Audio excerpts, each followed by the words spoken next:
Boa noite. Sejam bem-vindos ao Congresso Acadêmico da Unifesp e à mesa Comunicação em Tempos de Pandemia. Eu sou o professor Walter Lima, diretor do Departamento de Comunicação Institucional da Unifesp. Agradeço o aceite do convite aos participantes.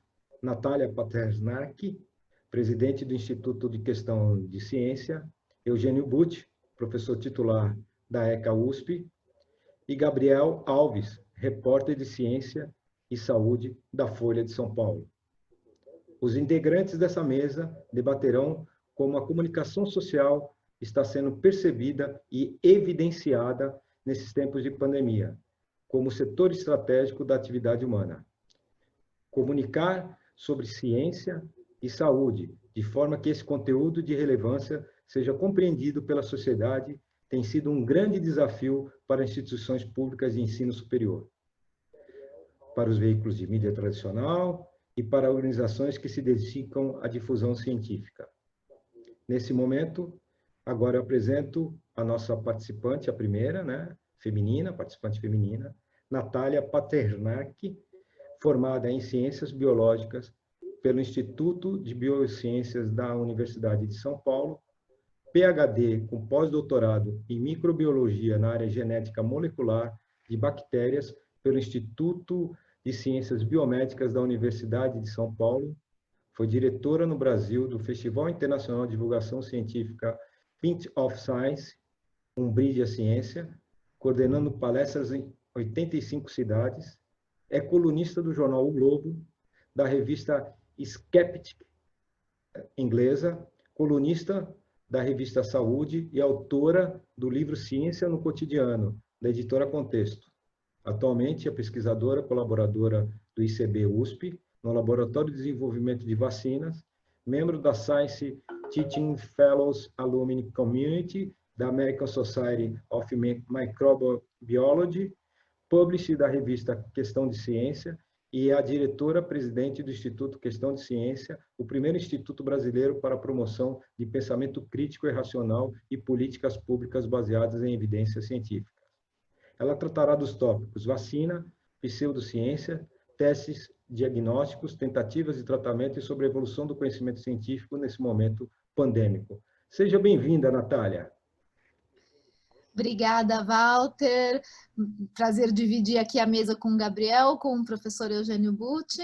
E ficou para mim o desafio, então, de falar de comunicação de ciência em tempos de pandemia, com esses temas que são tão sensíveis ao público hoje, vacinas, medicamentos, e como que a gente comunica isso num mar de pseudociência, de ciência mal feita, de ciência feita às pressas, e dentro do escopo do meu instituto, Questão de Ciência, que é um instituto que sempre se preocupou em promover políticas públicas baseadas em evidência científica.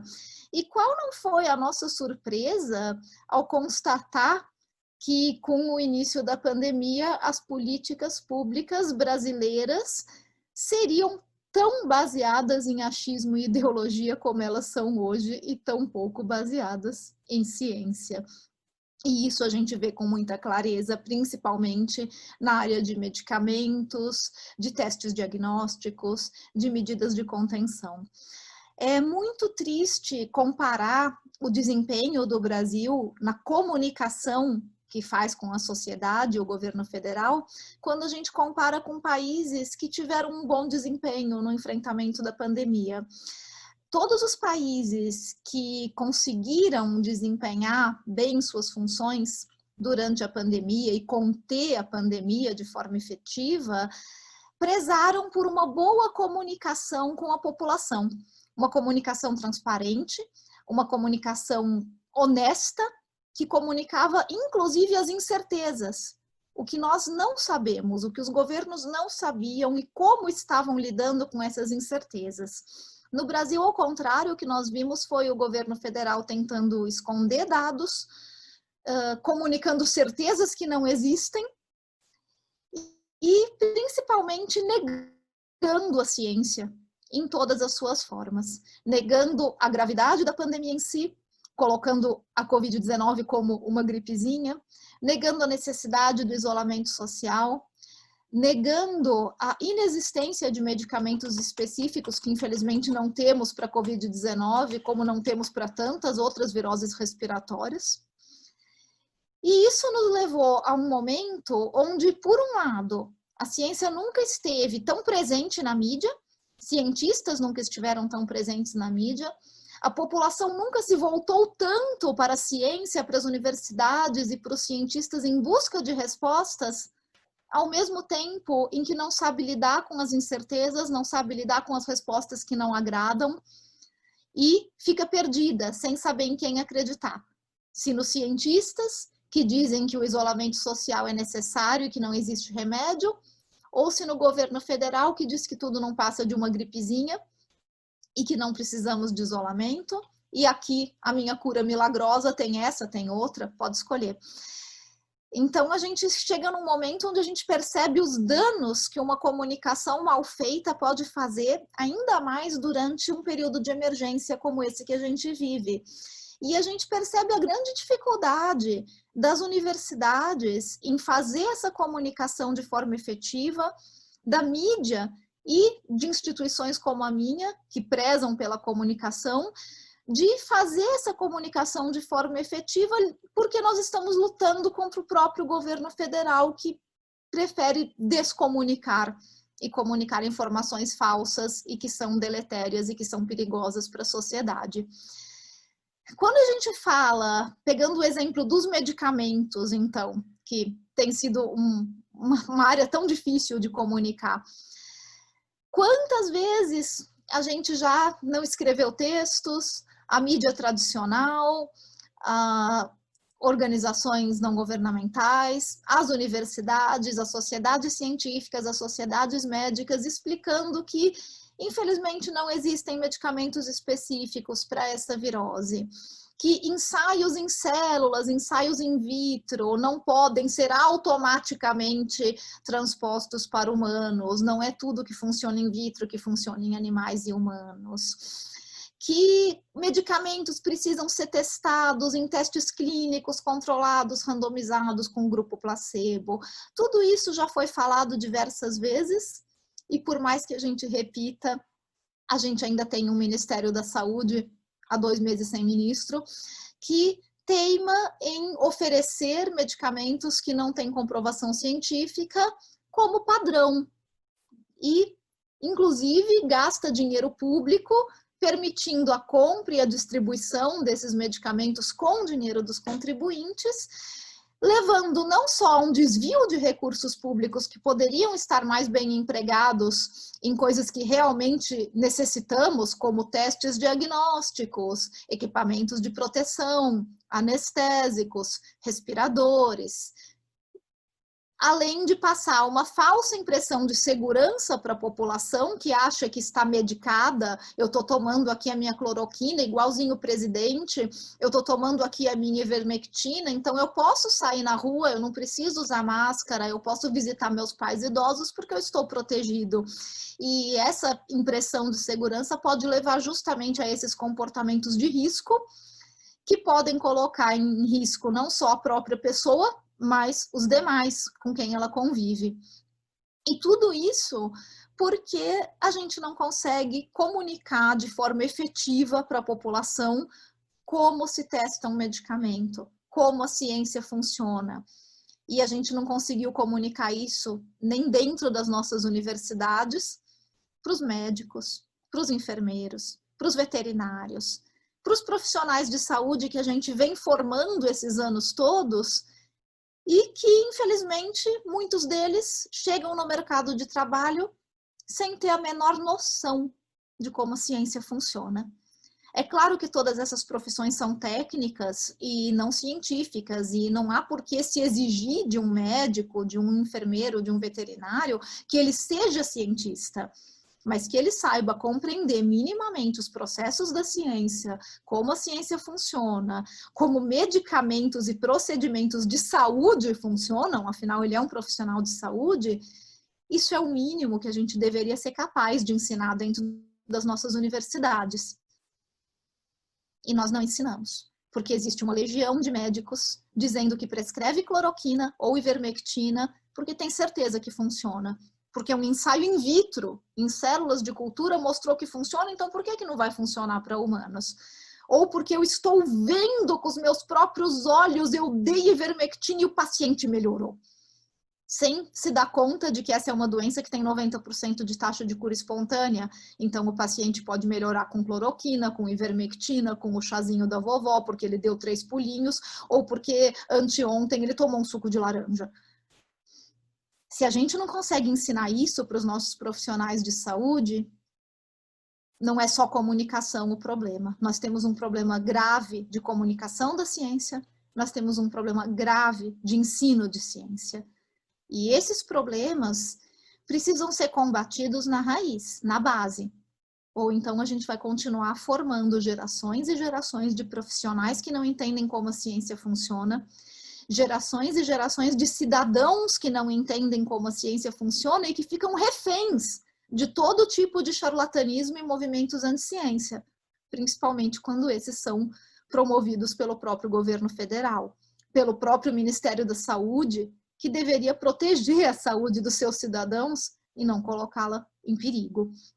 Então, nós estamos vivendo, por um lado, um momento onde é muito bonito ver o interesse da população por ciência e muito bonito ver os cientistas na mídia se esforçando para informar, o esforço da mídia tradicional, que tem feito um excelente trabalho de comunicação na pandemia. Não sei se nós teríamos conseguido uma campanha para as pessoas ficarem em casa, para as pessoas lavarem as mãos, para as pessoas usarem álcool gel, se não fosse o grande esforço da mídia tradicional em propagar essas ideias, já que do governo elas não vieram, e do governo dos estados, que de maneira independente também muitos se esforçaram para passar essa mensagem. Mas é nadar contra a maré. E a minha mensagem fica, então, meio otimista, meio pessimista. Eu não consigo ser completamente otimista nesse cenário. Eu vejo com muito bons olhos o que está acontecendo realmente do interesse da população por ciência. Mas eu também vejo que, ao mesmo tempo em que essa população se interessa por ciência, eles não sabem diferenciar o que é ciência e o que não é. E cabe a nós fazer com que eles sejam capazes, no futuro, de fazer essa diferenciação. Se a gente quiser que a ciência de verdade seja valorizada, a gente precisa conseguir ensinar a sociedade a fazer essa diferença, a perceber essa diferença do que é ciência e do que não é. E a gente precisa fazer com que os nossos jovens, as nossas crianças entendam os processos da ciência desde pequenos. Porque senão a gente vai continuar vendo medicamentos sendo propagados como curas milagrosas, as pessoas não entendendo por que uma vacina demora tanto, por mais que elas estejam com muita esperança da vacina, mas não entendem por que demora e não está demorando, estamos fazendo em tempo recorde. Ou elas acham que a vacina também vai ser milagrosa e não vai. A gente precisa comunicar com transparência quais são as reais esperanças de vacinas que a gente tem várias e são maravilhosas e estamos muito empolgados com as diversas formulações vacinais que estão sendo testadas, mas nós sabemos que não necessariamente as primeiras vacinas serão as melhores, serão as mais eficazes. Será que teremos condição de produzi-las em larga escala assim que elas forem aprovadas? Quando a gente fala teremos uma vacina no final do ano, teremos uma vacina aprovada, que passou pelos testes, não que ela estará disponível em larga escala para toda a população. Precisamos começar a ser capazes de comunicar isso de uma forma clara, de uma forma transparente e comunicar as nossas incertezas, porque nós também não sabemos um monte de coisa sobre a pandemia. E talvez, quando a gente for capaz de comunicar as nossas incertezas com essa clareza, com essa transparência que a população merece, talvez aí a gente consiga realmente a cooperação da população e o engajamento deles para realmente montar um enfrentamento real dessa pandemia que até hoje nós não vimos. Porque nós temos uma população que, por um lado, quer ajudar, mas por outro não entende nem como que se usa uma máscara. Não entende por que precisa ficar em casa. não entende exatamente quais são as medidas de segurança quando a gente fala de manter o distanciamento físico de 1,5 metro do outro e usar máscaras, mas cada vez que a gente vai ao mercado, a gente vê as pessoas com a máscara no queixo e falando pertinho do outro. Então, a comunicação precisa acontecer de forma mais efetiva. Não é por falta da gente tentar. Eu deixo de novo o meu parabéns para a mídia e para os departamentos de comunicação das universidades. Eu acho que todos têm feito um excelente trabalho, mas eu acho que tudo isso é muito novo para nós, porque nós nunca levamos a comunicação da ciência a sério nesse país. Nós nunca levamos a comunicação da ciência a sério dentro das instituições como uma atividade fim. Ela sempre foi vista como um marketing institucional. Olha que lindo esse projeto que está sendo feito dentro da minha universidade. Olha o que eu estou fazendo no meu laboratório. E essa pergunta eu já ouvi muito, trabalhando com comunicação de ciência, e de uma forma gentil, de uma forma ingênua, não acho errado, eu acho que realmente é falta da gente criar essa cultura do que é divulgar ciência. Mas várias vezes em palestras eu ouvi a pergunta, professora, como é que eu faço para divulgar o que eu faço no meu laboratório? E a minha resposta sempre foi, bom, por que você quer divulgar o que você faz no seu laboratório? Por que você acha que isso vai interessar para as pessoas? É legal? É, mas isso é marketing.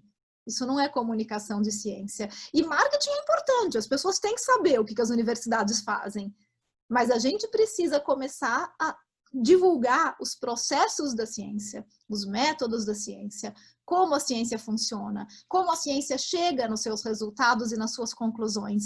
E parar de apresentar a ciência como um prato feito para as pessoas, sem estimulá-las a pensar de forma crítica e racional. A gente não ensina isso, nem para os nossos alunos dentro da universidade e muito menos para a população. E se a gente não começar a valorizar essa atividade dentro das instituições, isso nunca vai acontecer de forma profissional, isso nunca vai acontecer de forma efetiva. E na próxima vez que a gente tiver uma emergência que requer que a gente se comunique com efetividade, a gente vai estar tão vulnerável quanto essa pandemia nos encontrou. Obrigada.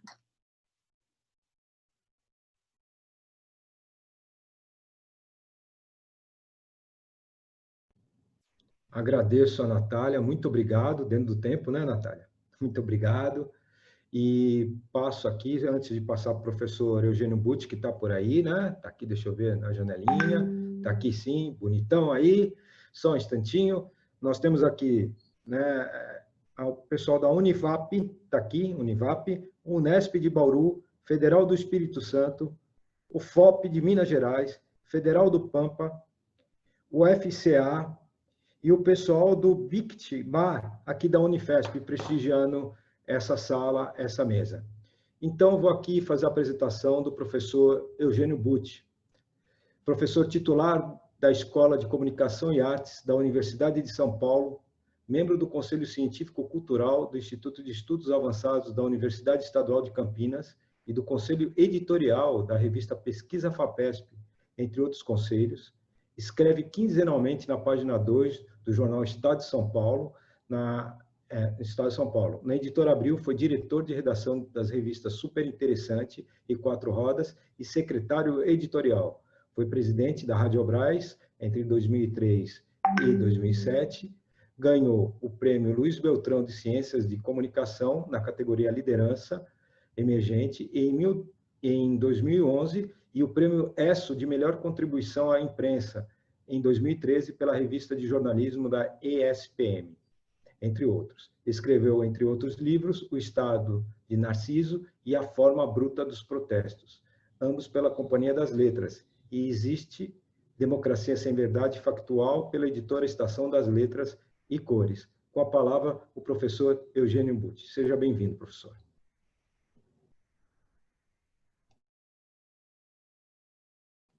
Está sem áudio, professor. O seu áudio está desligado. Walter, boa noite para você. Walter, boa noite para você. O som está normal agora? Está normal, estou escutando o senhor. Muito bom. Boa noite para você. É muito bom te encontrar nesse evento. Eu adorei o que a Natália falou, adorei. E eu queria compartilhar com os nossos ouvintes, os internautas, os que nos veem, uma enorme aflição que eu passei agora há pouco, porque eu estou acabando de entrar na minha casa em Orlândia, no interior, e cheguei aqui, tinha um problema na internet e, coincidentemente, o meu telefone celular se recusava a carregar. Imagina, eu fiquei desesperado. Então, eu preciso contar isso para vocês, porque é uma espécie de disclaimer ou uma abertura de espírito para que vocês entendam o que se passou na minha cabeça. Isso em questão de 20 minutos. Eu cheguei da estrada e as coisas não funcionavam. Aí eu consegui carregar o celular, liguei o roteador do celular e eu estou funcionando aqui por um roteador, que parece que está dando certo. E eu me preparei muito para esse nosso debate de hoje, e eu quero, então, embora muito nervoso, bastante alterado, em péssimo nível de comunicação comigo mesmo, eu quero compartilhar com vocês o que eu preparei sobre isso, que foi, resumidamente, transmitido para a organização do Congresso, que, inclusive, publicou a síntese da minha fala e que já foi distribuída em vários canais. Eu concordo com a avaliação da Natália e quero dar uma abrangência um pouco diferente, não em relação ao sentido do que ela disse, mas ao lugar que eu observo o mesmo fenômeno que ela descreveu. Nós temos vivido uma época, e eu peço que vocês me acompanhem numa breve digressão, em que os fundamentos da razão estão sob ameaça. O que é que eu estou chamando de fundamentos da razão? É algo de largo fôlego, algo de longa duração, algo que acompanha o andamento da história do que nós estamos chamando, nos nossos tempos, de cultura ocidental, com todos os problemas. Porque a cultura ocidental parece ser um conceito geográfico, e não é disso que nós tratamos quando nos referimos a essa cultura ocidental. Nós nos referimos a uma progressão nem sempre evolutiva, mas a uma sucessão de acontecimentos que, às vezes de forma virtuosa e às vezes de forma destrutiva, se ampara no fundamento da razão. A razão é aquilo de que os gregos falavam, e que, em certa medida, nos diferenciaria por sabermos pensar. Eu me lembro, e compartilho com vocês, de que Aristóteles dizia que a episteme começa depois da doxa, quando nós apreendemos o mundo não mais pelos sentidos, mas pela razão. O trecho do conhecimento que é coberto por essa palavra doxa e que precede a episteme, vem antes da episteme, seria aquele em que nós conhecemos ou temos notícia, temos contato com as coisas do mundo por meio da audição, da visão, do tato. Eu toco as coisas, eu sinto o calor, E isso pode ser estendido, inclusive, para os sentimentos dos afetos, os sentimentos que abalam o nosso estado de espírito. Isso tudo nos vem pelos sentidos.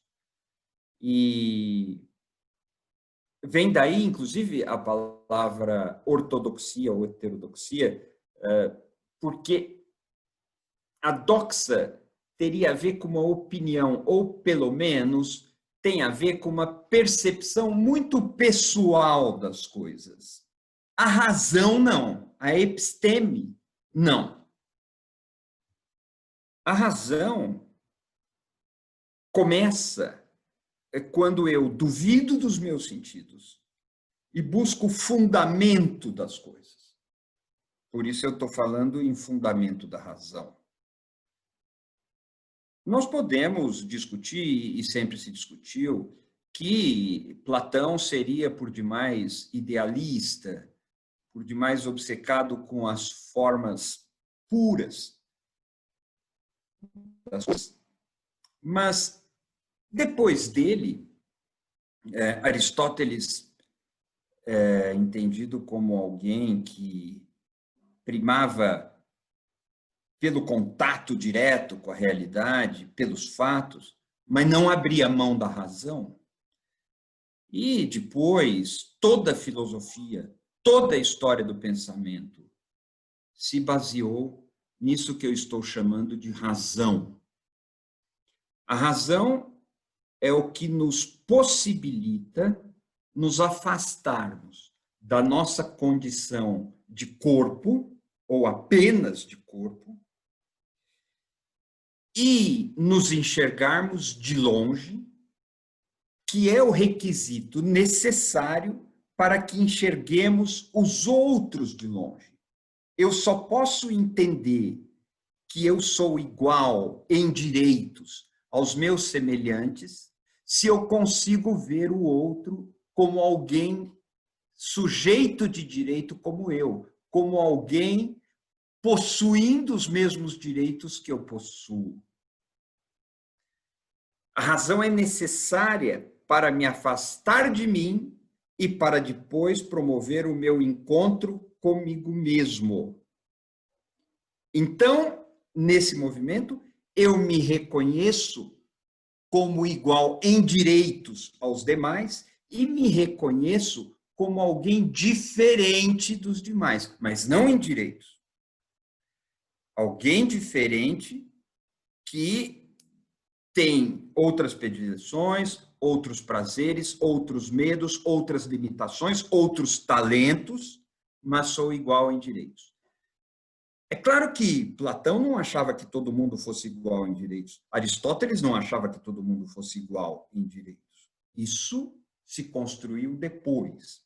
Tivemos que passar pela ideia do imperativo categórico de Kant, tivemos que passar pelos afetos, tivemos que passar por Maquiavel, tivemos que passar por Weber, isso não interessa, mas chegamos à Declaração Universal dos Direitos Humanos de 1948, que nos afirma como pessoas iguais. Todos os homens nascem livres e iguais em direitos e dignidade.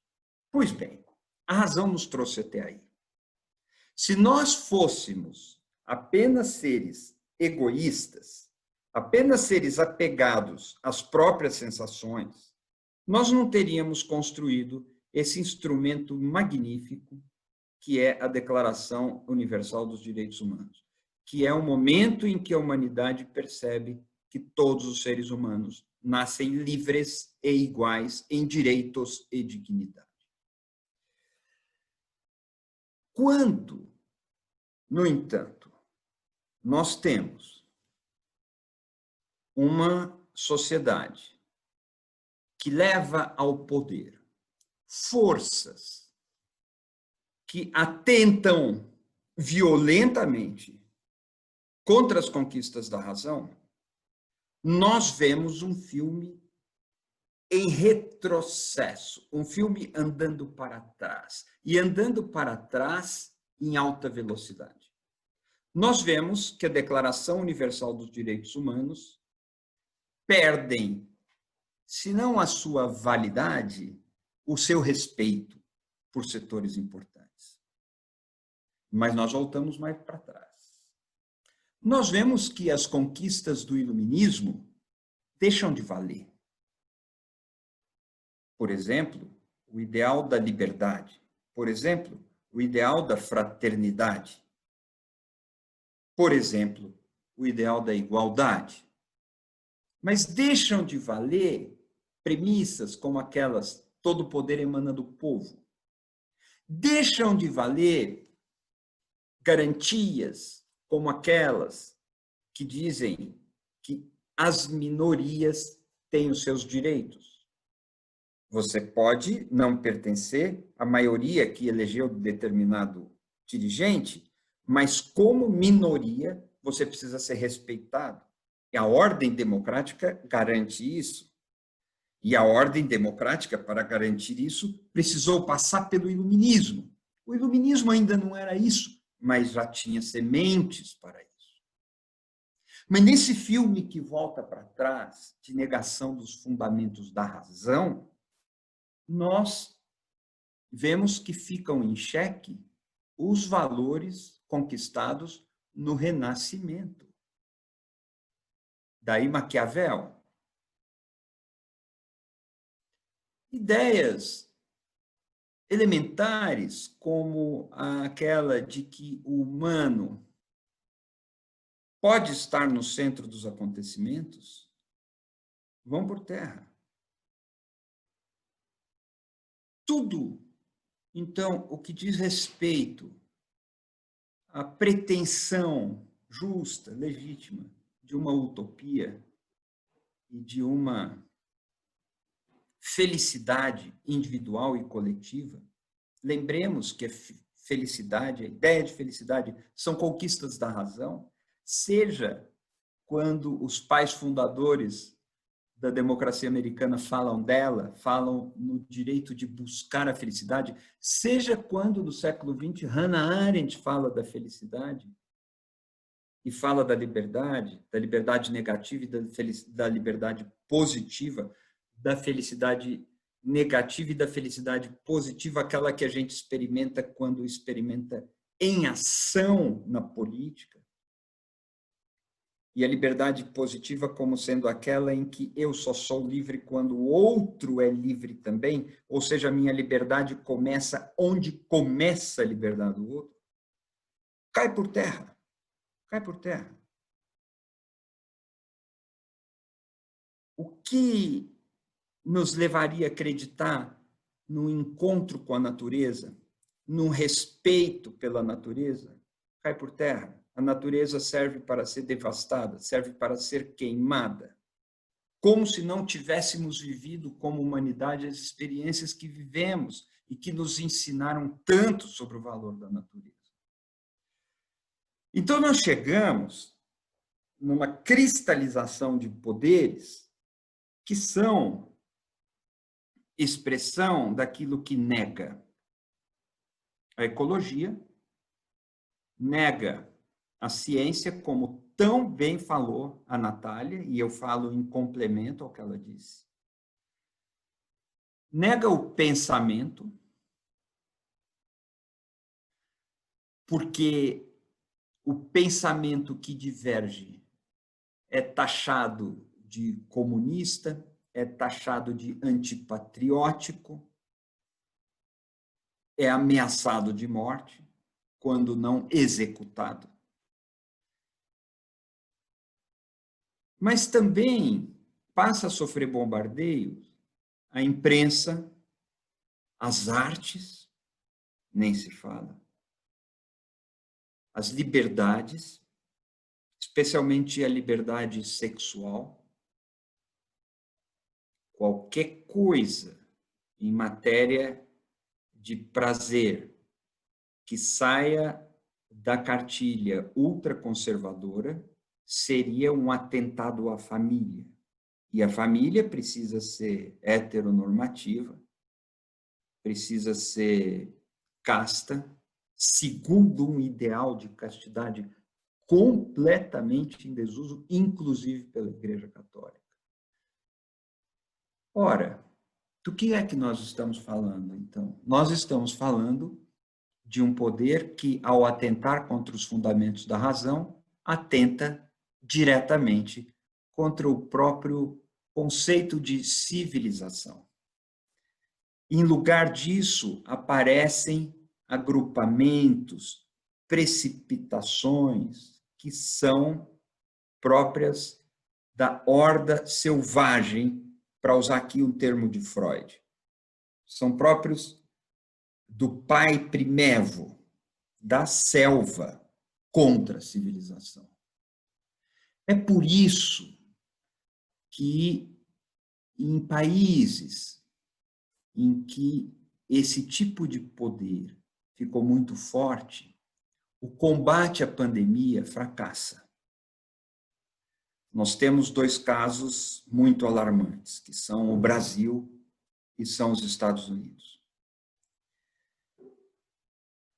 Os líderes desses países não conseguem compreender o que é uma evidência científica. A ciência jamais se ocupou de querer dar a palavra final sobre tudo. Isso é um engano. A ciência trabalha com evidências, com experimentos, com comprovação de hipóteses, com validação de testes empíricos. E a ciência sabe que todas as coisas estão em aberto, que as coisas são mudadas, são contestadas por divergências de visão, de abordagem, e são negadas e repostas. A ciência não quer ter a verdade definitiva. Mas uma pessoa que não consegue lidar com as evidências científicas, ela não consegue lidar com as categorias que nos ajudam a compreender uma pandemia, por exemplo. E essas pessoas entram em delírios nos quais um tipo de medicamento é de direita e outro tipo de medicamento é de esquerda. Um vírus é comunista. E a vida humana vale pouco, porque a razão vale pouco. Se alguns têm que morrer, que morram. É aí que surge a frase, e daí? Ora, nesse tipo de poder não pode haver também a comunicação, porque a comunicação que conseguiu que em certos países houvesse uma prevenção efetiva é uma comunicação dialógica, ela é baseada no diálogo, em que um escuta e fala, o outro escuta e fala, e a sociedade compreende o que é necessário como comportamento, e assim se previnem os estragos maiores. Basta olhar os países que fizeram isso. Onde, no entanto, não há respeito à vida, respeito à razão, respeito à liberdade, não pode haver diálogo e, portanto, não pode haver uma comunicação que respeite esses valores. E nós somos, então, destroçados pela doença. O vírus mata, não há dúvida disso, mas quando encontra um poder autoritário, o vírus mata muito mais. O que mata as pessoas é o desgoverno, é o desprezo pelo direito à vida, é o atentado à razão. O vírus mata, mas essa política antipolítica e antidemocrática mata muito mais. É o que nós estamos vendo. Portanto, eu fiz aqui, e vou concluindo, essa contribuição com a ideia de dialogar com os demais, especialmente com a Natália, em complemento ao que ela falou, agregando ao que ela disse, uma outra forma de ver o mesmo fenômeno. É muito difícil, de fato, termos esperança que as coisas melhorem num quadro como o que ficou estabelecido no Brasil. A comunicação ficou impossível. Se um cientista detecta desmatamento ou incêndio nas florestas, ele é demitido. Se um ministro da Saúde não quer dizer que a cloroquina é a cura de todos os males, ele é demitido. Ora, aí não pode haver comunicação. E a sociedade desorientada corre riscos muito mais graves do que aqueles que precisava correr. Era isso, Walter, que eu queria trazer para vocês, e agradeço imensamente a compreensão de aceitar esse sujeito aqui, ainda atordoado com as turbulências tecnológicas, antes fossem só essas, e cumprimentá-los, eu gostaria muito de cumprimentá-los pela realização deste encontro e deste evento. Muito obrigado. Obrigado, professor Eugênio, muito obrigado. Agora apresento o Gabriel Alves, jornalista. Ele escreve principalmente sobre ciência e saúde para a Folha de São Paulo e trabalha na área de estratégia digital da farmacêutica Novartis. É graduado em biomedicina pela Unifesp e doutor em biologia estrutural e funcional pela mesma instituição. É bacharel em matemática aplicada e computacional pela USP. Em 2014, deu pontapé inicial em sua carreira jornalística na Folha, onde trata de temas que vão do átomo à doença de Alzheimer. Também já foi blogueiro e colunista do jornal. Ganhou 2 vezes o prêmio IMPA-SBM de jornalismo em 2018 e 2019, do Instituto de Matemática Pura e Aplicada da Sociedade Brasileira de Matemática. Foi um dos vencedores na categoria Ciência e Tecnologia do Prêmio Petrobras de Jornalismo 2017 e ficou em primeiro lugar no Prêmio SBD de Imprensa da Sociedade Brasileira de Diabetes em 2019. Ele vai tratar de tópicos que giram sobre o papel do jornalismo profissional e da imprensa, fazendo um histórico desde como chegou a notícia da pandemia chinesa e como estamos, na medida do possível, bem informados, em boa medida, graças aos esforços dos jornalistas. Seja bem-vindo, Gabriel Alves. Olá, gente. É um prazer estar aqui, participar do evento. Natália, Walter, Bucci, todo mundo que está assistindo. É um prazer estar aqui na Unifesp, né? Mesmo que virtualmente, porque é a minha casa, né? Onde eu primeiro me formei. Então, é um prazer em dobro poder falar com essa audiência aqui, estar com vocês. A Natália falou um pouco da importância da boa comunicação, né? Durante a pandemia. O Sr. Bucci falou, né, o que acontece quando valores como a liberdade de expressão são respeitados, né, essa selva para a qual nós podemos voltar ou estaríamos voltando. E aqui, né, eu me proponho defender um ponto, contar uma história, né, de como atuamos, né, como jornalista, como isso funcionou nos últimos meses, né, nesses primeiros meses do ano. Então, para te lembrar um pouquinho, dia 17 de janeiro, a gente publicou na Folha, era uma notícia pequena, vinda de uma agência de notícias, doença misteriosa mata 2 na China e gera alerta no Zewa. Pô, naquela época tinha, acho que 2 mortos, né? Acho que 2 mortos, no dia seguinte passou para 4 mortos, de repente tinha caso também na Coreia e no Japão, e aí aquela que era uma notinha, né? Uma notícia pequena ali, de repente mais curiosidade, no caderno ali de mundo, de repente virou algo importante, começou a ganhar algum relevo ali para o jornal. Então, já no dia, isso foi no dia 17 de janeiro, já no dia 22, a gente publicou um material, você vê em 5 dias o que muda, né, algo na linha, veja o que se sabe até agora sobre o coronavírus chinês. Né? Nós chamamos de chinês naquela época, achava que era algo circunscrito bem à China. Hoje em dia essa matéria a mesma matéria está no ar desde então, né? Então é ultra completa, é um grande tira-dúvidas ali, tudo o que você precisa saber sobre o novo coronavírus SARS-CoV-2. Então, esse trabalho de construção ali, essa importância foi tão rápida, né? E nos assustou tanto que a gente teve que fazer uma grande força-tarefa já naquela época, lá naquele janeiro, naquela segunda quinzena de janeiro, para tentar traduzir para a população o que estava acontecendo e o que podia haver. Mas eu acho, né, essa é uma opinião pessoal, que ainda, por mais que a gente estivesse dedicando, estivesse interessados, talvez até mais como uma curiosidade, não, a gente tem que entender isso, né, é importante votar, matando muita gente, pode, de repente, se espalhar. A gente não tinha essa noção de perigo. Eu acho que tudo isso mudou lá no mês de fevereiro, né, quando começou a aparecer casos na Itália. Então, isso aí, acho que a gente publicou na Folha 22 de fevereiro, está aqui na minha anotação, Itália registra mortes por coronavírus e põe 50 mil em isolamento. Então aí, né, a gente já, você vê a distância de Milão até Wuhan é razoável, todo mundo já começa a pensar, não, é razoável supor que isso vai chegar no Brasil em algum momento.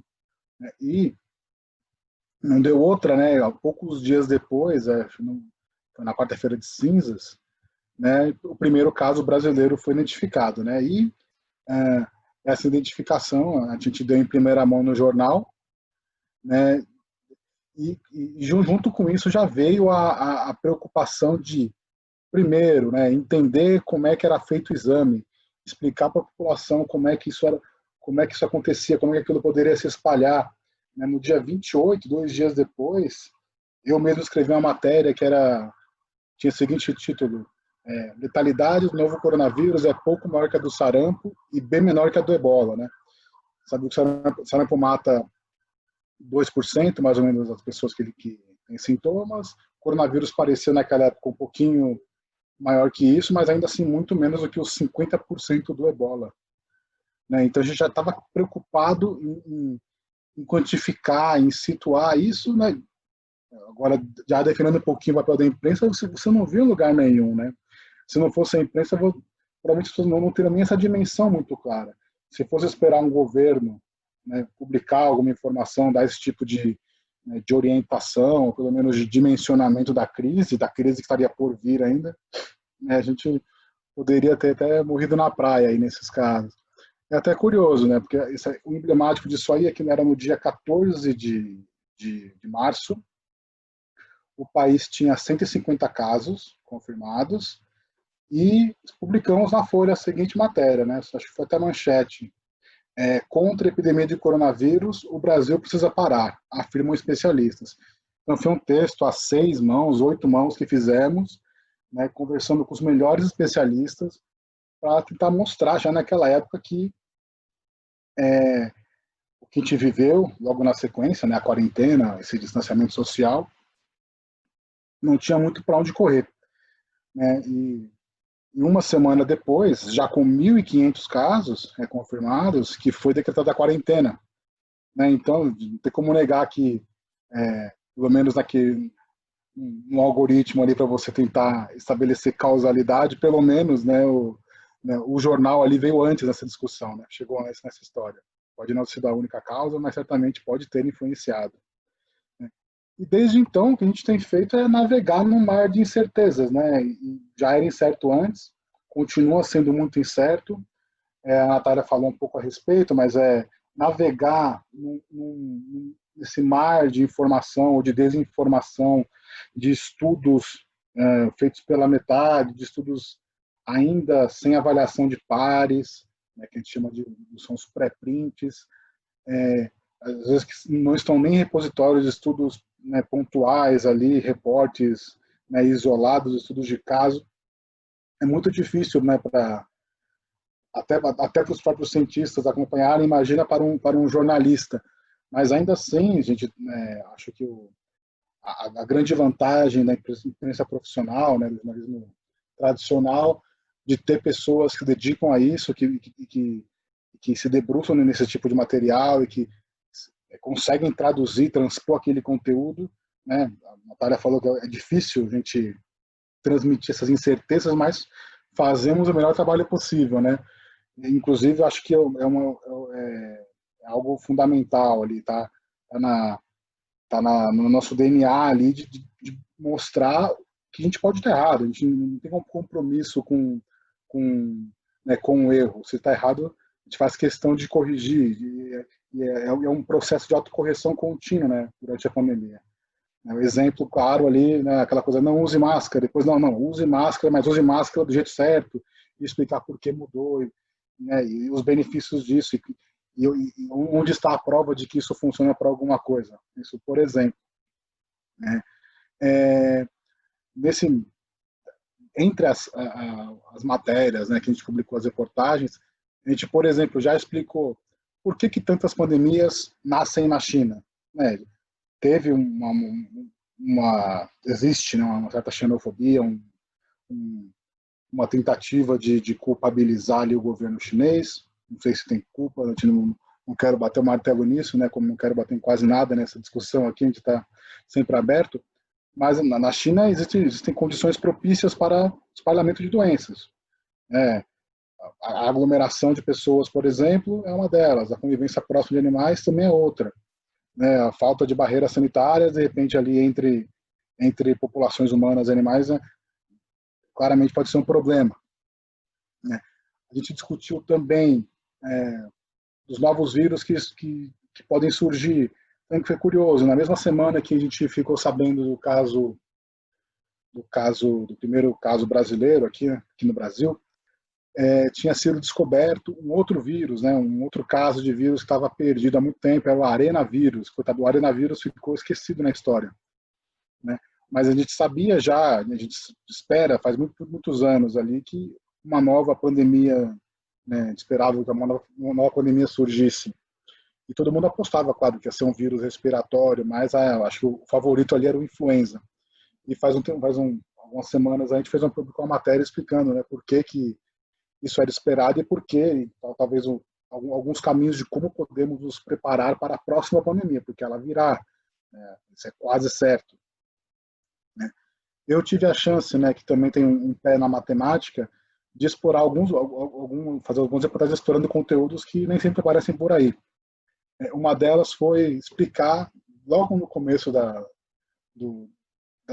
explosão de casos aqui no Brasil, o que era o crescimento exponencial. Então, material a gente não costuma ver em qualquer lugar, né? A gente não está acostumado a lidar com coisas exponenciais no nosso dia a dia, de repente tem uma pandemia. Então, houve essa oportunidade e, de repente, o jornal estava lá explicando o que era um crescimento linear, um crescimento quadrático e um crescimento exponencial. Eu fiz matéria também explicando o que é um modelo matemático, o que ele se baseia, para onde ele vai. Claro, sem usar nenhuma equação, mas a ideia realmente ali era passar os conceitos, era passar as premissas, explicar que os modelos não estão tão preocupados em fazer a previsão, né? Não é a mãe de Ná, mas em projetar o futuro, dadas aquelas condições que você colocou no modelo. Então, o modelo é tão bom quanto as suas prerrogativas. Então, isso é bacana. E eu acho que, né, não por minha culpa, mas por culpa de todos os comunicadores, não só a imprensa tradicional, mas todos os outros, eu acho que a gente viu um certo amadurecimento da população, né, pelo menos em alguma medida, né? Por exemplo, a gente está vendo agora no Jornal Nacional, né, usando média móvel. Quem que imaginar que um dia a gente ia falar de média móvel para mostrar o crescimento de casos de uma doença, né, comparando, pensa, como é que era no passado, a gente falando casos de dengue, né, casos de zika, poucos anos atrás. A gente nunca ia imaginar, explicando conceitos matemáticos, né, modelo SIR, média móvel, isso era fora de questão. Agora a gente não, já está, isso está se tornando algo mais corriqueiro, por mais que tenhamos que explicar e reexplicar isso constantemente, né? Mas algo que, sendo importante, faz parte, acaba fazendo parte ali da nossa comunicação. E uma coisa bacana de lembrar também que foi uma reação da imprensa, né? A gente viveu uma guerra de números, né? O governo federal, né, tardava a publicar o somatório ali, o consolidado de casos de pessoas com Covid no dia. Então, o número de novos casos, o número de recuperados, aí uma hora, não, vamos publicar, vamos tirar o número de pessoas que são sintomáticas, mas não foram testadas. Então, era uma bagunça. E o que foi muito legal de ver, ou de apreciar, foi ver esse consórcio dos veículos de imprensa, né? Isso acho que foi no dia 8 de junho, nasceu, aí juntou o Estado de São Paulo, Folha, né, G1, né, UOL, né, vários veículos para tentar fazer o que o governo não está fazendo direito, que era ter dados consolidados de determinados horários ali, para você conseguir fazer um boletim para ter informação consistente. Então foi algo emblemático que a gente viu a imprensa deixar de ser refém do governo, né? É para isso que a imprensa serve, né? A imprensa sai para incomodar, para mostrar, né? Eu acho que tudo isso que eu falei até agora, já caminhando para o final aqui, é prova de que a mídia tradicional preserva importância. E mesmo que nesse novo ecossistema de comunicação, tantos agentes, youtubers, né, contas maravilhosas no Instagram, no Twitter, ali de influenciadores, de comunicadores, né, a mídia tradicional ainda permanece como um farol, né, ela que ilumina esse caminho escuro, né, que está à frente. Acho que ela tem essa característica ainda, ela consegue, né, ela permanece de pé, né, e se a gente fosse depender apenas de governo, né, para tentar compreender tudo que a pandemia abrange, todas essas questões, aí questões sociais, de educação, transporte, né, não só a parte científica, né, a Antara já falou bastante das curas, dos pseudotratamentos, né. Se dependesse só de governo para isso, a gente sabe que a gente saberia muito pouco, pelo contrário, até estaria bem desinformado. Então, no fim das contas, acho que essa é a mensagem final, o jornalismo é um dos responsáveis pela tragédia não ser ainda maior do que ela é. Acho que é isso.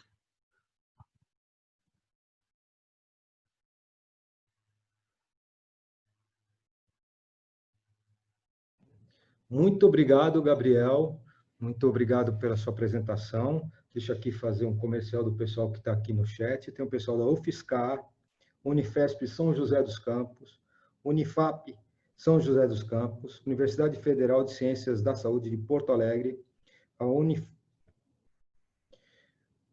Unesp de Bauru, FASEP, Unifesp de Diadema, Unifesp de Osasco, UFRA, onde tem mais aqui? Vamos lá. Ciências da Unifesp, Unifesp Diadema, Unip Indianápolis, Federal do Pará, Federal do Maranhão, Unixul, Federal de Pelotas. Então, passamos aqui as 3 apresentações, né? Eu agradeço muito, são 3 distintas apresentações em 3 ângulos diferentes dessa problemática ligando a comunicação e a pandemia, né? E vou passar aqui as perguntas. Então, vou começar com a querida Natália. 2 perguntinhas muito rápidas para ela. Como ela avalia, né, Natália, como você avalia a comunicação das empresas na divulgação de suas ações na pandemia? Por exemplo, indústria farmacêutica, indústria de ventiladores, mecânicos, empresas de diagnóstico, etc. É útil ou pouco científica? E já emendo uma pergunta que deve ser daqui da Natália, essa quem fez foi a Daiane Leide, né? Sobre como perseguir a carreira como divulgadora científica. Ela está perguntando como fazer, deve ser uma estudante de jornalismo ou recém-formada, está querendo saber, e nada mais que uma mestra que nem você, para explicar um pouquinho para ela esse trânsito aí na carreira de comunicador científico. Se eu não desiludi-la completamente, tá bom. Mas eu vou tentar. Deixa eu começar pela outra questão, então daí depois eu respondo para a Daiane. Em relação às empresas farmacêuticas e a comunicação, né, eu não acompanhei muito empresas que não sejam farmacêuticas, daí eu acho que está um pouco fora da minha área. Ventiladores, testes diagnósticos eu acompanhei também. Ventiladores, não realmente não acompanhei nenhuma. Farmacêuticas e diagnóstico tem alguns problemas e algumas coisas boas também. A gente viu, infelizmente, algumas grandes farmacêuticas fazendo ciência de press release, né? Ciência de comunicado de imprensa. Então, acho que o caso mais emblemático foi o da Moderna, que conseguiu fazer subir a bolsa de valores assim de uma maneira bem vertiginosa, só com um press release dizendo que em 8 pessoas tinha visto anticorpos com a vacina, como se isso realmente fosse grande coisa em ciência. Né? E se não fizesse nem isso a vacina, era melhor jogar fora. E 8 semanas depois, eles publicaram o paper, que é um pré-print ainda, e que está muito bom. Então, por um lado, a gente, né, fica realmente muito estarrecido com a conduta da empresa, porque realmente conseguiu capitalizar em cima de um press release. Por outro lado, o trabalho está bom, só que ele demorou 8 semanas para ser publicado. E daí a gente realmente fica com uma impressão de que as empresas estão aproveitando um pouco da pandemia para capitalizar. A vacina de DNA da Inovio, até hoje a gente não viu, a gente também só viu vários press releases. Eu não sei como é que estão as ações deles na bolsa, nem se eles são de capital aberto, mas a gente sempre fica com o pé um pouco atrás. Eu acho que a gente tem visto muita ciência de press release nessa pandemia, e isso preocupa, porque o press release não movimenta só a bolsa de valores, movimenta a esperança das pessoas, movimenta falsas impressões de segurança, de tempo, de, como diz o Gabriel, de previsão do futuro, né, de mãe de Ná, querendo dar uma resposta que não existe. E, por outro lado, eu acho que tem farmacêuticas fazendo um bom trabalho. A própria Moderna finalmente publicou o paper tá bom, é uma vacina de RNA que realmente teve resultados interessantes aí na fase 1. A Pfizer também publicou um press release e no mesmo dia publicou um pré-print, o que eu achei uma atitude muito honesta, e também com uma vacina de RNA que também deu bons resultados em fase 1. E o resto a gente vai acompanhando. Eu não acho condenável completamente a atitude das farmacêuticas, mas é claro que desagrada quando eles exploram comercialmente uma resposta que ainda não existe. Em relação a testes diagnósticos, eu acho que foi um pouco mais complicado, porque nos testes diagnósticos a gente viu uma enxurrada de pequenas startups de testes rápidos, testes de anticorpo, que não são de diagnóstico, mas que foram aí muito veiculados como se eles tivessem qualquer utilidade, quando na verdade eles não têm, principalmente pela baixa qualidade. Então, um teste rápido desses que são vendidos em farmácia, eles não servem para nada, para informação individual, e infelizmente também não servem para nada em vigilância epidemiológica, porque eles são caros para caramba, então nem que a gente diga, mas a farmácia pode repassar para a vigilância sanitária os números. Primeiro, os números não são confiáveis porque os testes são ruins. E mesmo que pudesse, não ia ser uma amostra representativa da população, porque é uma amostra que tem poder aquisitivo para comprar um teste rápido de R$200 na farmácia. Então, tudo isso é veiculado de uma forma muito atrapalhada e ligeiramente enganosa para a população. Né? No caso dos testes rápidos, eu acho que principalmente muito enganosa e que leva a um comportamento de risco. Então, a gente viu mutirão de testes em cidades como Brasília, onde as pessoas não tinham a menor noção de como interpretar o resultado do teste rápido, achavam que aquilo servia para diagnóstico, confundiam anticorpo com presença do vírus. Isso tudo leva a uma confusão que pode gerar comportamentos de risco, porque se a pessoa não entende o resultado do teste, ela pode pensar que está ou não está protegida e se comportar de acordo. Então, acho que isso são questões muito delicadas e que eu acho que daí as empresas falharam muito ao comunicar de forma honesta. Respondendo à pergunta da Daiane, como é que a gente faz para seguir uma carreira em divulgação científica, eu não queria desiludi-la demais, Daiane, mas é uma carreira muito mal reconhecida no Brasil.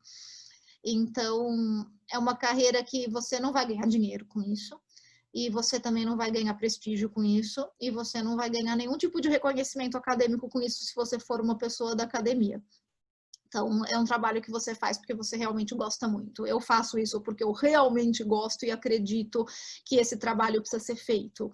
Mas para fazer esse trabalho de forma profissional, organizada e efetiva, eu tive que fundar um instituto, porque eu nunca consegui fazer esse trabalho de dentro da universidade. E isso tem que ser dito aqui. E eu posso falar porque eu não tenho rabo preso com nenhuma universidade. Eu sou colaboradora, mas eu não sou docente, eu não sou paga por ninguém, eu não tenho... A minha última bolsa de pós-doutorado foi em 2009, E desde então eu tenho doado o meu trabalho para a universidade como pesquisadora colaboradora e como professora. E eu fundei um instituto para conseguir fazer comunicação da ciência e principalmente para fazer essa ponte entre governo e academia para que as políticas públicas sejam baseadas em ciência. E foi a única maneira que eu encontrei. Eu tive que usar o terceiro setor para fazer isso. Então, eu não acho que comunicação em ciência é uma carreira fácil. Eu acho que se você quer, se você gosta muito, vai fundo, mas saiba de todos os entraves e todos os obstáculos que você vai ter que enfrentar.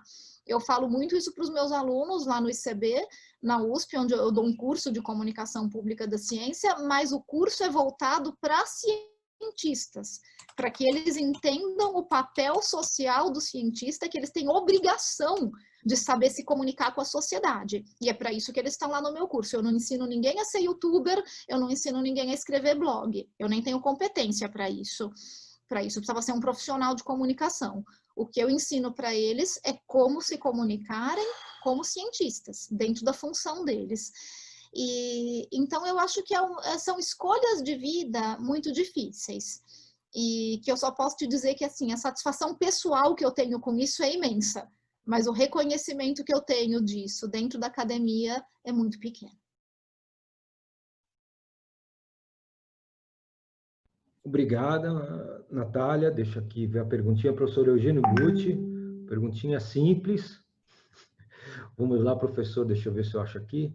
Está aqui. Professor, o senhor acredita que essa dificuldade das pessoas compreenderem posicionamentos discordantes, mesmo baseados em ciência, vem do fato da ciência se tornar inacessível para as pessoas ditas normais?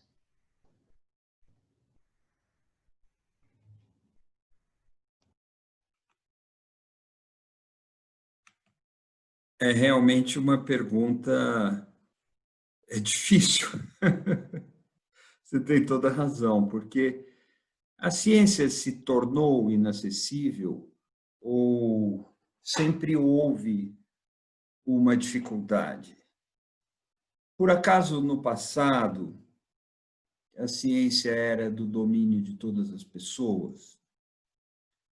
Eu tendo a acreditar que não. Eu tendo a acreditar que nós, de uns tempos para cá, no mundo, temos conseguido alargar o perímetro de inclusão da ciência. Eu quero dizer, alargar as populações que dialogam de alguma maneira com a ciência.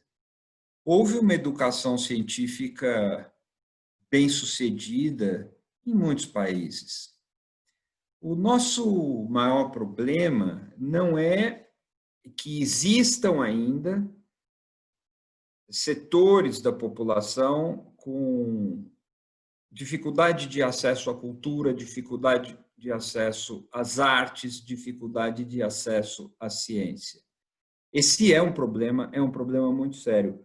Mas o maior problema aparece quando os líderes, os governantes, rejeitam a ciência. Isso que gera consequências nefastas, fatais para várias sociedades. Eu gosto muito da história de um grande cientista, Carl Sagan, que era respeitado como cientista, mas também um grande divulgador da ciência. Ele escrevia de maneira envolvente e arrebatava o coração de milhões de leitores.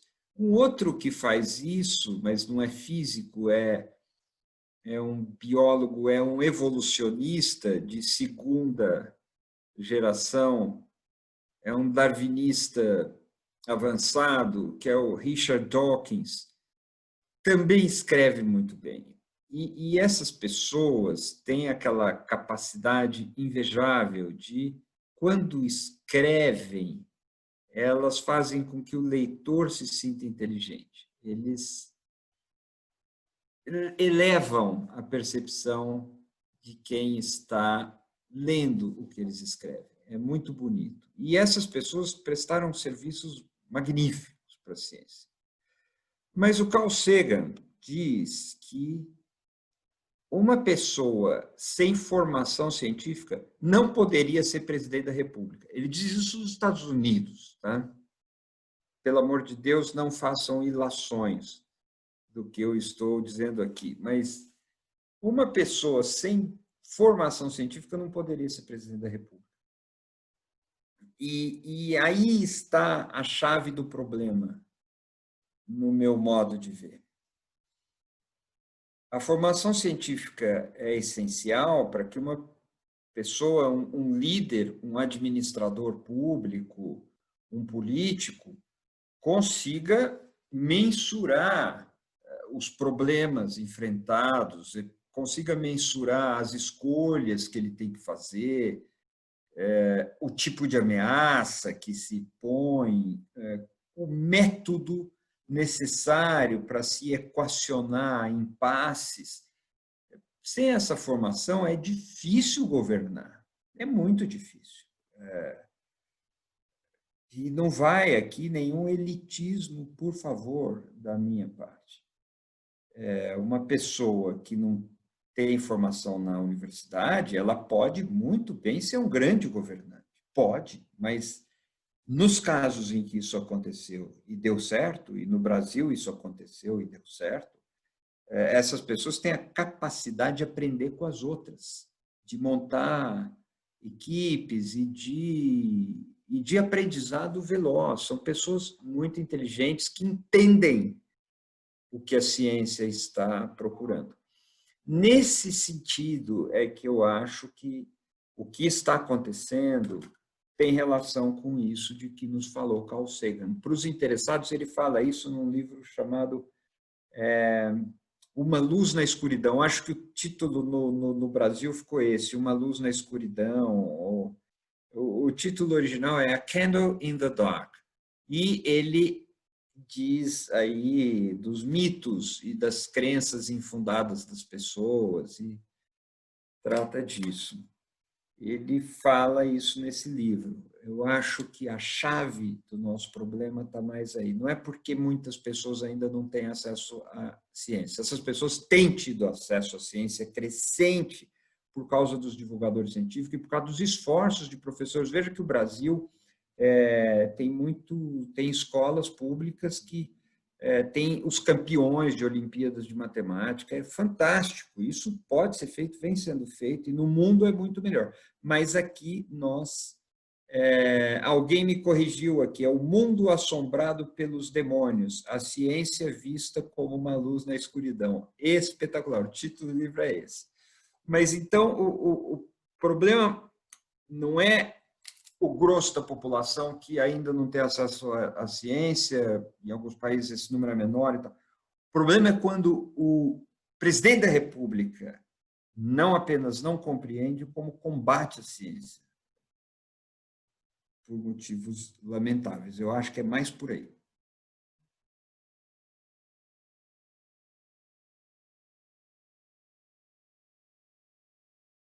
Agradeço, professor.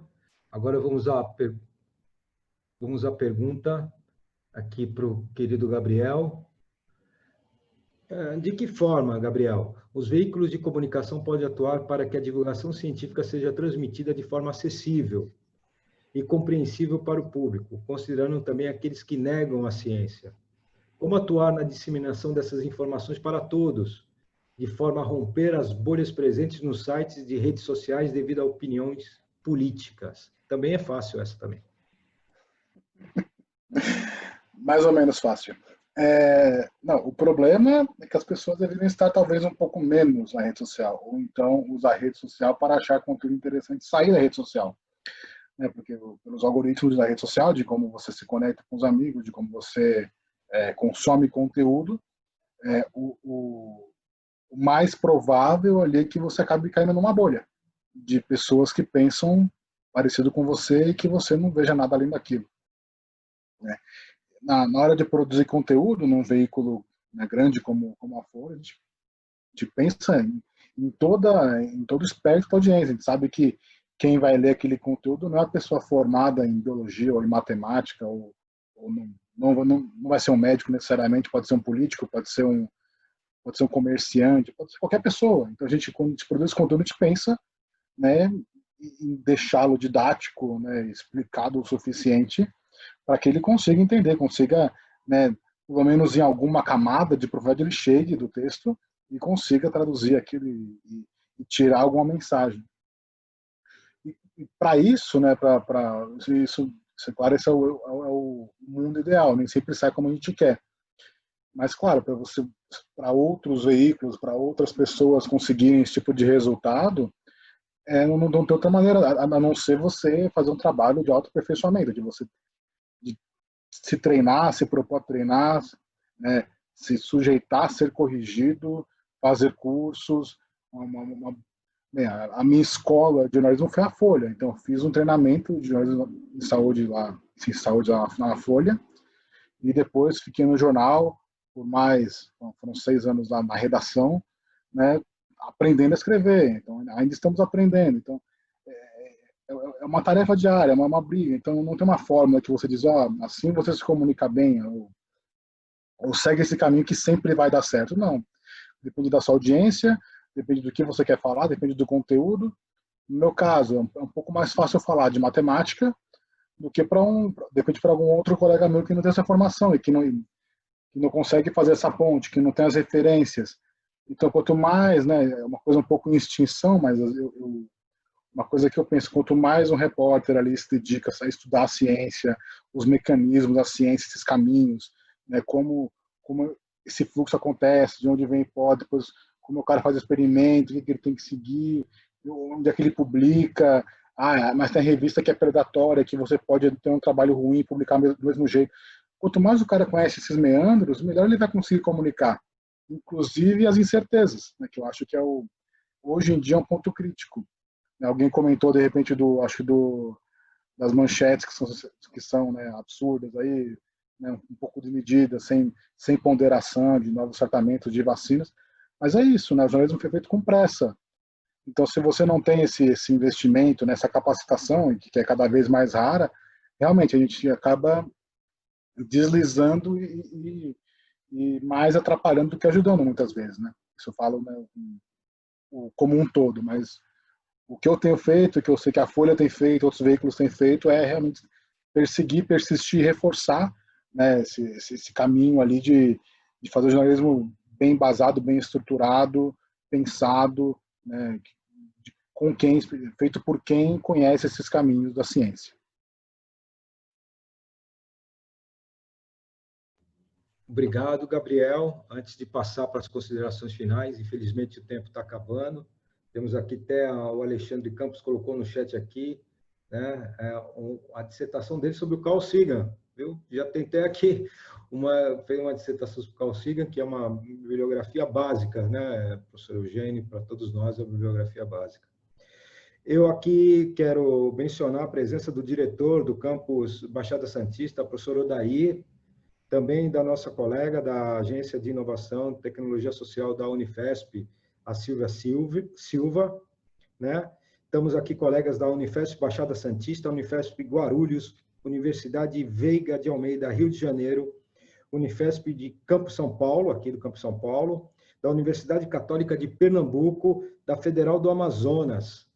Então, a partir desse momento, nós temos 10 minutinhos. Eu gostaria de ter assim uma consideração final da Natália, primeiro da Natália, depois passamos para o professor Eugênio Butti, depois para o Gabriel. Natália, suas considerações finais. Obrigada, Walter. Obrigada, Gabriel, professor Butti. Foi um prazer dividir a mesa com vocês. E eu acho que eu vou aproveitar o gancho do Butti de falar do Sagan, de falar do Dawkins, que são realmente ícones da divulgação científica no mundo. E principalmente quando a gente tenta comunicar essa área de medicamentos e vacinas e as curas milagrosas que a gente está vendo, a gente sempre repete aquela máxima do Carl Sagan, de que alegações extraordinárias precisam de evidências extraordinárias. E essa é uma mensagem que eu gostaria de mandar para o presidente da República e para o Ministério da Saúde. E eu acho que eu fecho com uma outra frase do Sagan, que eu acho perfeita, que é quando ele fala que nós vivemos numa sociedade extremamente dependente de ciência e tecnologia, em que ninguém sabe quase nada sobre ciência e tecnologia. E isso é receita para o desastre. Desastre, eu acho que a gente já estava vendo até antes da pandemia, por causa dessa frase. Com a pandemia, isso se agravou. Por sorte, também com a pandemia, isso trouxe à tona a importância da ciência e da divulgação científica. E acho que trouxe à tona também a importância do investimento em ciência ser contínuo, porque a gente não pode deixar de imaginar que se a gente tivesse investido numa vacina ou num antiviral desde o SARS, em 2002, talvez agora a gente não estivesse tão vulnerável. Então, que fiquem essas mensagens, que o investimento em ciência seja contínuo, e que a divulgação científica seja valorizada. E que a gente não se esqueça dessas mensagens assim que a pandemia acabar, com esse nosso viés de voltar ao conhecido, de voltar ao normal e de não aprender essas lições tão valiosas que essas situações de emergência nos trazem. Então, muito obrigada, Walter, obrigada aos colegas e principalmente a quem assistiu até agora. Quero agradecer a Natália, professor Eugênio Butti. Estou aqui já transmitindo o seu estudo para o chat aqui do evento, para todo mundo compartilhar o seu estudo que o senhor acabou de lançar na Revista de Estudos Avançados da USP. Com o senhor a palavra. Muito obrigado, Walter. Natália me salvou a pátria, me lembrando o nome do livro. Eu faço a maior confusão com tudo e com o nome de livro também.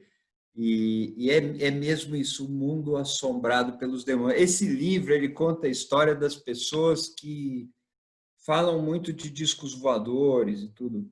E é interessante porque o Carl Sagan não duvida em nenhum momento da possibilidade da existência de inteligências extraterrestres. Ele, inclusive, investe muito da vida dele no Projeto 7, que se destinou a tentar captar sinais de outras civilizações ou outras formas de inteligência. Mas, no livro, ele desmonta 99% das histórias de gente que diz que foi raptada, abduzida por discos voadores, mostrando que são mistificações. Isso é muito, muito importante. Eu encerro com essa lembrança também. A gente precisa, talvez, não deletar, não descartar, não cancelar qualquer curiosidade, qualquer vontade de ver alguma coisa sendo verdadeira, tudo bem com isso, mas quando da nossa ação vão depender outras vidas, da nossa decisão vão depender outros destinos, nós precisamos ter fundamentos materiais, racionais, fundamentos da razão para decidir. E essa é a lembrança, né? Ninguém quer dar a última palavra em ciência. A gente sabe que está avançando aos poucos e errando muitas vezes, mas existem evidências. Quero dar um exemplo, né? Recentemente, num país fictício, hipotético, consta que um astronauta virou ministro da Ciência e Tecnologia. E aí um grande físico foi consultado sobre isso. O que você acha de um astronauta ser ministro da Ciência e Tecnologia? E esse grande físico hipotético disse o seguinte: bom, pelo menos ele sabe que a Terra é redonda. Boa noite, gente. Muito obrigado.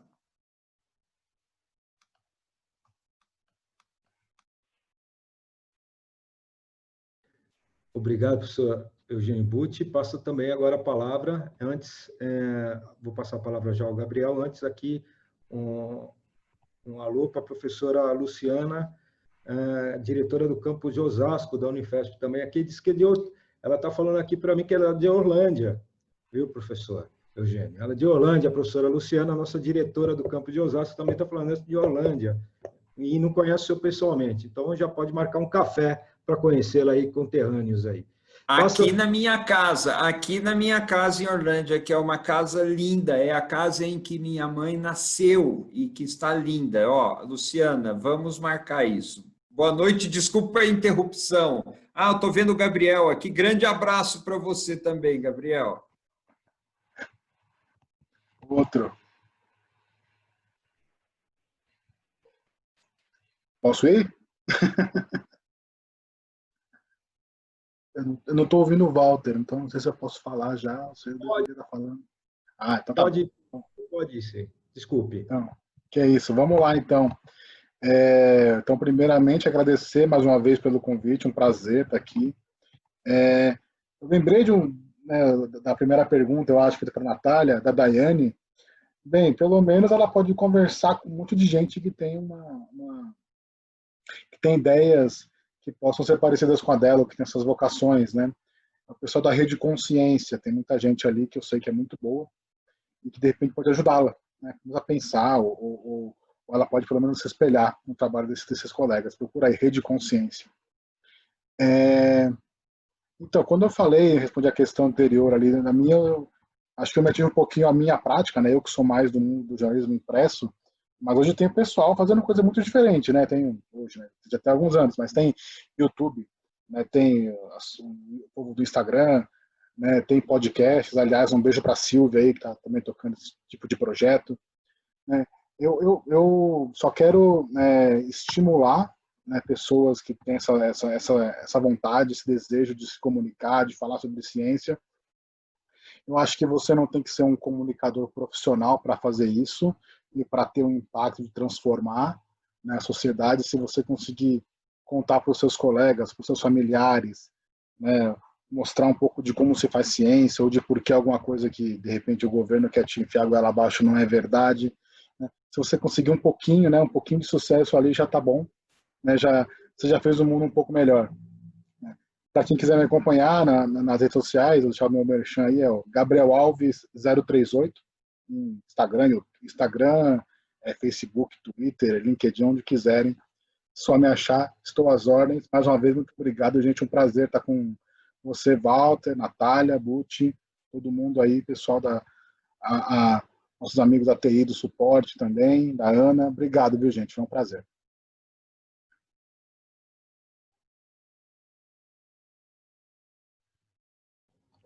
Então, muito obrigado, Gabriel. Estamos finalizando.